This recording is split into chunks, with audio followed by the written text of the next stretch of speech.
Senhor esteja convosco. Ele está no meio de nós. Proclamação do Evangelho de Jesus Cristo segundo Mateus. Glória a vós, Senhor.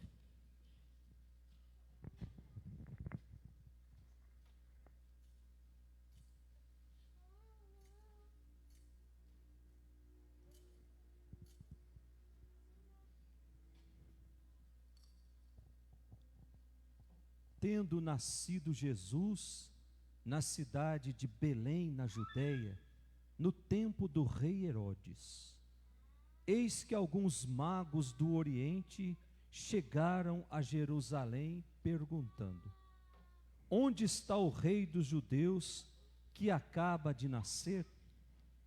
Nós vimos a sua estrela no Oriente e viemos adorá-lo.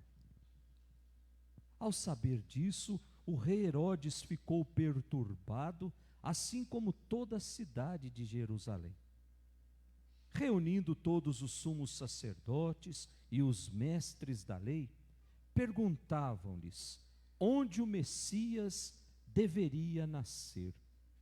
Eles responderam: em Belém, na Judeia, pois assim foi escrito pelo profeta: e tu, Belém, terra de Judá, de modo algum és a menor entre as principais cidades de Judá, porque de ti sairá um chefe, que vai ser o pastor de Israel, o meu povo.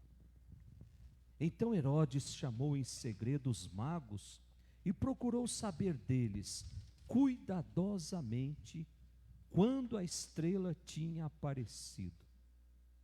Depois os enviou a Belém, dizendo: ide e procurai obter informações exatas sobre o menino. E quando o encontrardes, avisai-me, para que também eu vá adorá-lo. Depois que ouviram o rei, eles partiram. E a estrela, que tinha visto no Oriente, ia adiante deles, até parar sobre o lugar onde o menino estava. Ao verem de novo a estrela, os magos sentiram uma grande alegria. Quando entraram na casa, viram o menino com sua mãe Maria. Ajoelharam-se diante dele e o adoraram. Depois abriram seus cofres.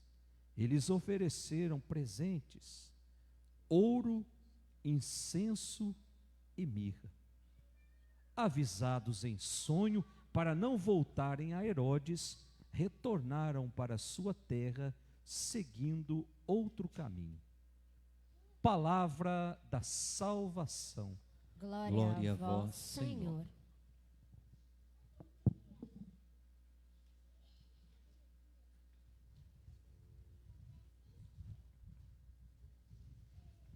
Que as palavras do Santo Evangelho perdoem os nossos pecados. Amém. Podemos sentar.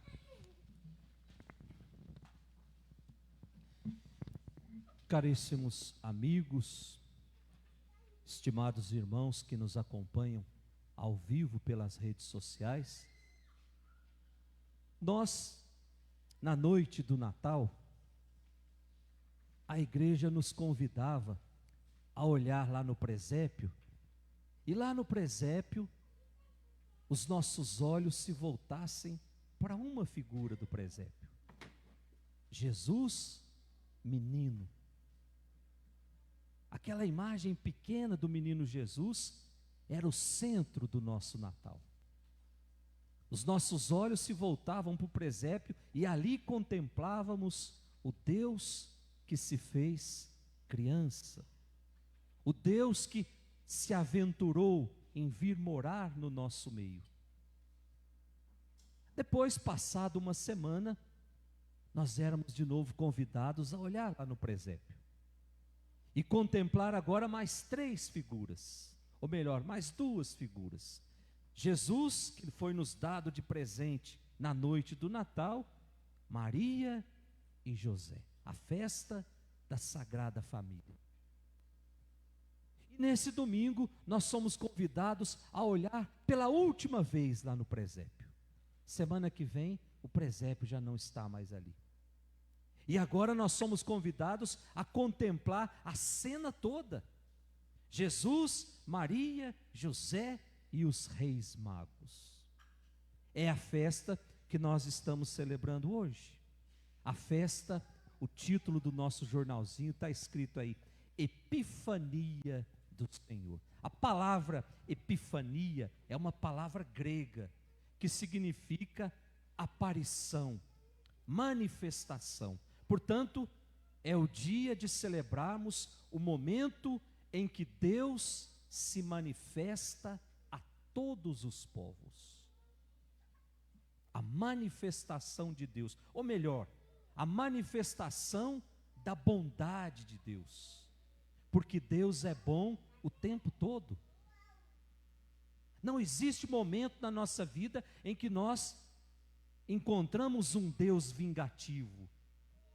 Quem encontra Deus vingativo, quem encontra Deus juiz na sua vida, é porque ainda não fez uma experiência profunda do amor de Deus na sua vida.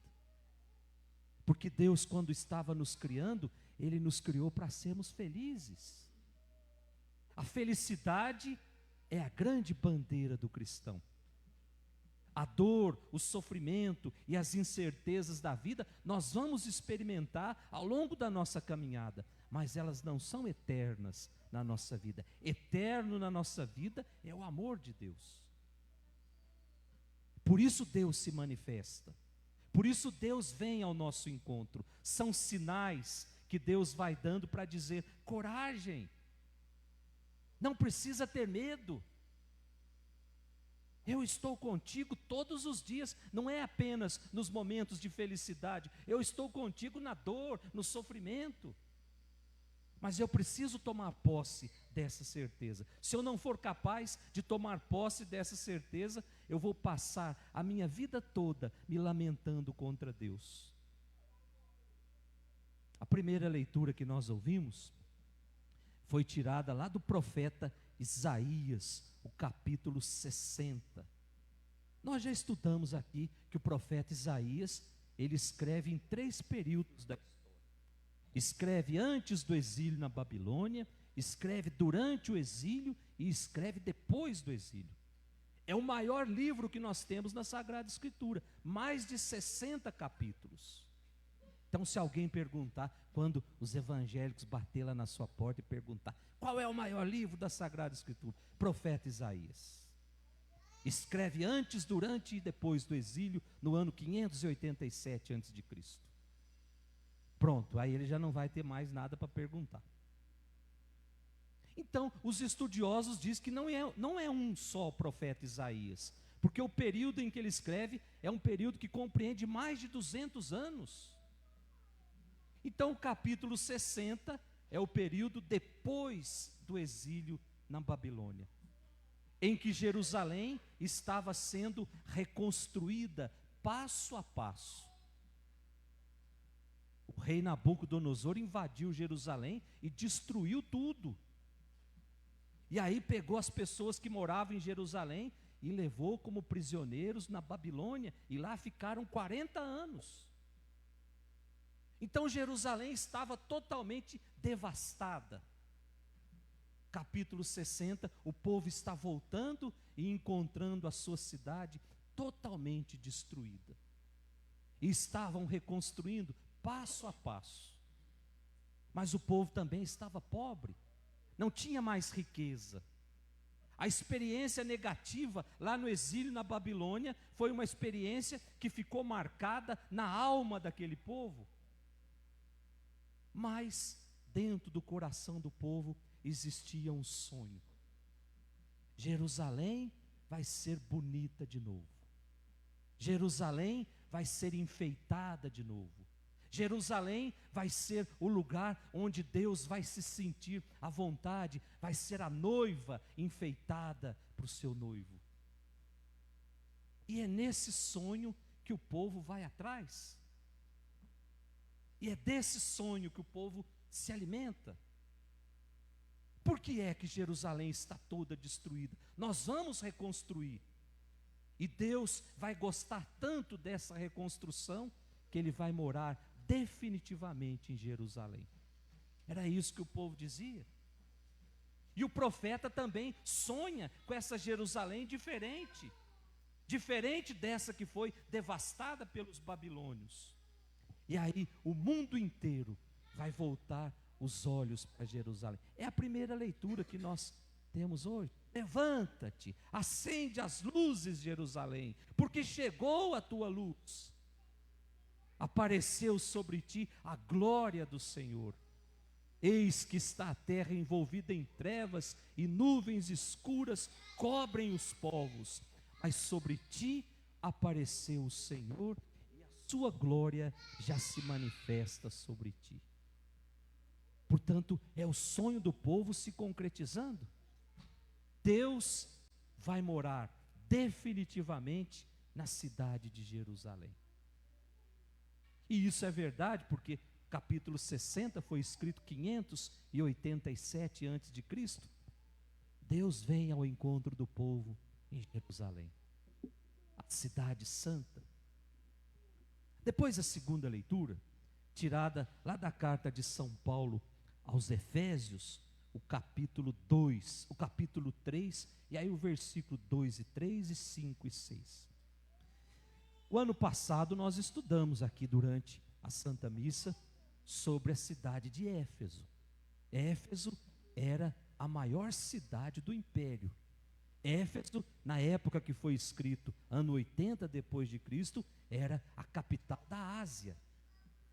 Só a título de comparação, Éfeso era do tamanho que é São Paulo hoje. São Paulo, a maior cidade do Brasil, Éfeso, naquele tempo, era a maior cidade do império. E apesar de todos os problemas que Paulo teve em Éfeso, ele ainda conseguiu fundar uma comunidade cristã nessa cidade. Um dos maiores problemas que Paulo teve em Éfeso, nós já sabemos também. Éfeso, o comércio de Éfeso girava em torno do culto a uma deusa pagã chamada Ártemis.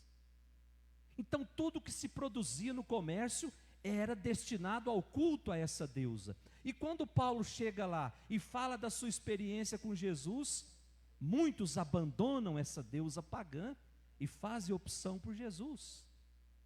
E aí já não começa a movimentar o comércio mais. E aí os comerciantes ficam furiosos com Paulo e mandam prender Paulo. Está atrapalhando os nossos negócios. E Paulo fica preso, Paulo precisa fugir algumas vezes para não ser morto. E apesar de tudo isso, ele consegue fundar uma comunidade dentro de Éfeso, que é uma comunidade fervorosa, uma comunidade que tem desejo de conhecimento. E aqui nessa segunda leitura, Paulo vem falar sobre o grande mistério que Deus escondeu de muita gente, que ficou escondido por séculos. Mas agora esse mistério é revelado. Jesus é o mistério do Pai. Jesus é o mistério de Deus, o projeto salvador de Deus, que ficou guardado por séculos e que em Jesus foi revelado. Jesus é a salvação que Deus vem nos oferecer. Para a gente entender bem, nós podemos trocar salvação por céu. Jesus é o céu que Deus veio nos oferecer. Ninguém chega no céu se não passar por Jesus. Não existe atalho para o céu. Agora, para chegar no céu, eu preciso abraçar o Jesus ensanguentado da sexta-feira da paixão. Não é só o Jesus bonito da manhã luminosa da Páscoa. É o Jesus que sofre com dor. São Paulo vai dizer, por suas chagas nós somos curados. Ele carregou sobre si as nossas dores, as nossas enfermidades. É o Jesus sujo de terra, porque caiu várias vezes carregando aquela cruz. É o Jesus que não cheira bem, porque ficou o dia todo suando, carregando aquela cruz, sendo apedrejado, sendo chutado, sendo chicoteado. É esse Jesus que nós somos convidados a abraçar. Para abraçar esse Jesus, nós vamos ficar com o cheiro de Jesus. Para abraçar esse Jesus, esse sangue precioso vai colar nas nossas vestes. Nós não chegamos à Páscoa se nós não tivermos a coragem de abraçar Jesus por inteiro. O que acontece hoje? É que muitas pessoas acham que seguir Jesus é seguir apenas uma ideia. Seguir Jesus é seguir um projeto, é seguir uma pessoa. Não é algo abstrato, é algo concreto, é algo real. Eu preciso seguir Jesus no pobre que está aí abandonado pelas ruas. Eu preciso seguir Jesus naqueles doentes que estão lá abandonados nos hospitais. Eu preciso seguir Jesus nesses que estão passando fome. Senão fica bonito eu falar, eu sou um seguidor de Jesus, mas de uma ideia, não de uma pessoa que veio morar no nosso meio, que se fez pobre, nasceu dentro de um coxo. Depois o nosso evangelho, assim, ainda não terminamos a reflexão da segunda leitura. Aí Paulo vem dizer desse mistério que ficou escondido por muitos séculos, que agora nos é revelado em Jesus. Ou seja, quer ir para o céu? Passe por Jesus. Com Cristo, afirma Paulo, chegou a salvação, não só para um grupinho privilegiado, mas para todos que a partir de Jesus formam um único corpo, o corpo de Cristo, que é a igreja. Prestem atenção, gente. A igreja é o corpo de Cristo. A cabeça da igreja é Cristo. Portanto, a igreja, ela depende só de Cristo. Ela não depende de mais ninguém. Ela não depende de nenhum poder político. Ela depende de Cristo. Nós participamos do corpo de Cristo. Nós somos os membros desse corpo. E membro, ele só produz se ele estiver ligado ao corpo. Ou seja, se nós, enquanto igreja, nós tomarmos consciência da nossa missão, nós vamos produzir muito. Mas o membro fora do corpo, ele não produz para o corpo, ele produz para si. Corte uma mão e coloque em cima de uma mesa, para ver se vai brotar um corpo dessa mão. Portanto, mas essa mão, ligada ao corpo, ela sim, ela vai produzir muito. E São Paulo deixa muito claro isso. Nós vamos produzir, na medida em que nós estivermos unidos, ligados a esse corpo, cuja cabeça é Cristo. Ou seja, esse corpo que é orientado por Cristo. Não é orientado por vontade, é orientado pela vontade do Pai. Não é orientado por ideologias, é orientado pela vontade do Pai. Portanto, eu volto a dizer, nós, enquanto igreja, nós só precisamos de Cristo. Não precisamos de mais nada. E aí sim a gente olha o evangelho de hoje, o evangelho de São Mateus, o capítulo 2, que nos apresenta a visita dos magos à gruta de Belém. E ao mesmo tempo nos apresenta Jesus como o enviado do Pai, que vem nos oferecer essa salvação que Paulo estava dizendo. Portanto, mais uma vez, o evangelho nos apresenta a manifestação da bondade de Deus. Deus que vem em Jesus nos oferecer a possibilidade do céu. Esses homens que visitam um menino, cujos nomes nós não sabemos. Tem gente que fala que é Gaspar, Baltazar e Belchior. Não sei de onde tiraram isso. Mas são homens que não têm nome. porque pode ser qualquer um de nós, que deixa tudo para trás e se lança nesse mundo tão desigual, na busca do Salvador, querendo encontrar Jesus na pessoa do outro. Deixam tudo, arriscam tudo e vão procurar Jesus. E quando esses homens chegam ao lugar onde encontram aquilo que estavam procurando, o que eles acham ali, gente? Um menino no colo da sua mãe. O que tem de extraordinário nessa cena? Quantas mães estão com as crianças no seu colo? O que tem de extraordinário? É uma cena tão comum. Uma simples criança, pobre, dentro de um coxo, no meio dos animais. Mas mesmo assim, diz o Evangelho, esses homens dobram o joelho e acreditam que a salvação havia chegado. Portanto, o que falta no mundo é acreditar que a salvação já está no nosso meio. Basta eu me lançar na busca dessa salvação. Meus irmãos, diante desse mundo em que nós estamos vivendo, em que tantos valores estão sendo deixados de lado, diante desse mundo em que nós estamos vivendo, em que a família, a pedra preciosa de Deus, cada dia que passa, vem sendo mais dilacerada, vem sendo despedaçada. Nós sabemos, nós temos plena consciência disso. Quando o inimigo quer atingir o coração de Deus, é a família que ele vai atingir primeiro. Porque ele sabe que a família é o bem mais precioso que Deus tem. Porque é na família que se gera a vida.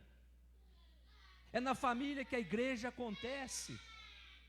Então, quando o inimigo quer atingir Deus, ele vai primeiro tentar destruir a família, que é o grande projeto de Deus.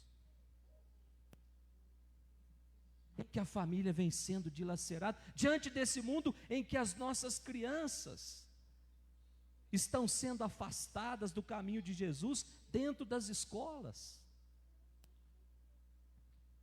Diante desse mundo em que os jovens, com toda a sua força, com todo o seu vigor, têm as suas vidas ceifadas, muitas vezes pela violência, pelo tráfico de drogas, são recolhidos pelo tráfico, mas não são recolhidos pela igreja.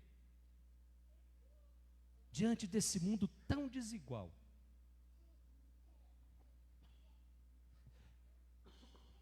não é o bastante que Deus se manifeste, não é o bastante que Deus se mostre. É preciso que eu esteja disposto a enxergá-lo. É preciso que eu esteja disposto a vê-lo. Portanto, em cada Eucaristia que a gente participa, a gente precisa pedir com muita fé essa graça.